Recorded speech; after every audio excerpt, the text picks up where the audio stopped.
Guys, inilah hutan Lambung Sango yang merupakan paru-paru dunia. Hutan Lambung Sango ini berada di Kabupaten Buton, tepatnya di Kecamatan Kapontori, yakni Labundo-Bundo. Berada di hutan Lambung Sango atau di kawasan hutan Lambung Sango ini, memang kita merasakan nuansa kesejukan, udara yang masih segar, dan ya paru-paru dunia.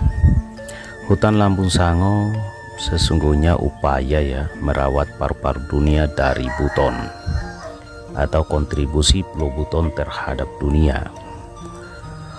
Hutan Lambung Sango ini sekali lagi berada di Kabupaten Buton, telah lama menjadi daya tarik peneliti dan wisatawan yang tertarik mengenal dunia hayati Buton. Pasalnya tempat ini dipenuhi aneka satwa liar endemik. Dan kalau kita lihat berdasarkan situs resmi Pemkab Buton yang kemudian ini diberitakan bahwa hutan Lambung Sango ini ternyata punya luas 56.000 hektar ya.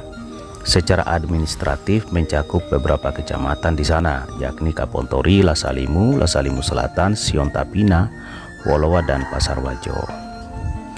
Hutan Lambung Sango berdasarkan status kawasan terdiri dari kawasan konservasi seluas 28 hektar yang dibagi menjadi dua, yaitu Cagar Alam Kakenawe dan Suaka Marga Satwa Lambung Sango. Sedangkan sisanya hutan lindung dan hutan produksi. Menurut informasi ini ya, hutan Lambung Sango masih sangat alami. Hal ini terlihat dengan banyaknya satwa endemik. Beberapa satwanya seperti burung julang, kuskus, anoa, monyet ochreata, broneskens, dan tarsius sebagai primata terkecil di dunia. Tercatat ada sekitar 120 spesies burung loh ya ditemukan di hutan ini. 36 jenis diantaranya itu adalah endemik Sulawesi. Hutan Lambung Sango ini juga menjadi rumah bagi beberapa satwa langka dilindungi lainnya.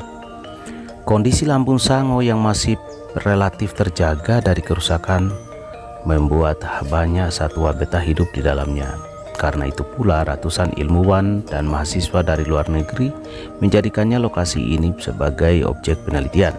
Misalnya selain tarsius yang bisa ditemukan hanya dengan berjalan kaki 20 menit menembus hutan, di sana juga mudah dijumpai kuskus beruang Sulawesi yang biasa bertengger mendekap anaknya di salah satu pucuk pohon. Lembaga internasional Union for Conservation of Nature menempatkan kuskus ini ke dalam kategori rentan atau vulnerable ya. Hal ini karena populasi hewan ini cenderung menurun karena kerusakan alam. Keberadaan satwa ini bisa menjadi salah satu indikator kealamian hutan karena mereka hanya hidup di hutan tropis daratan rendah yang terganggu. Di luar itu masih panjang daftar satwa endemik yang menghuni Lambung Sango, termasuk anoa dataran rendah, anoa dataran tinggi, babi rusa, hingga musang Sulawesi. Kepala Balai Konservasi Sumber Daya Alam Bekasida Sulawesi Tenggara pernah mengatakan bahwa hampir semua keanekaragaman hayati yang ada di Sulawesi bisa ditemukan di Lambung Sango. Nah saudara, setelah ini saya akan tunjukkan kepada Anda Puncak Tumada ya. Puncak Tumada ini ya tempat peristirahatan lah, tapi kita akan lihat sunset di Puncak Tumada saudara.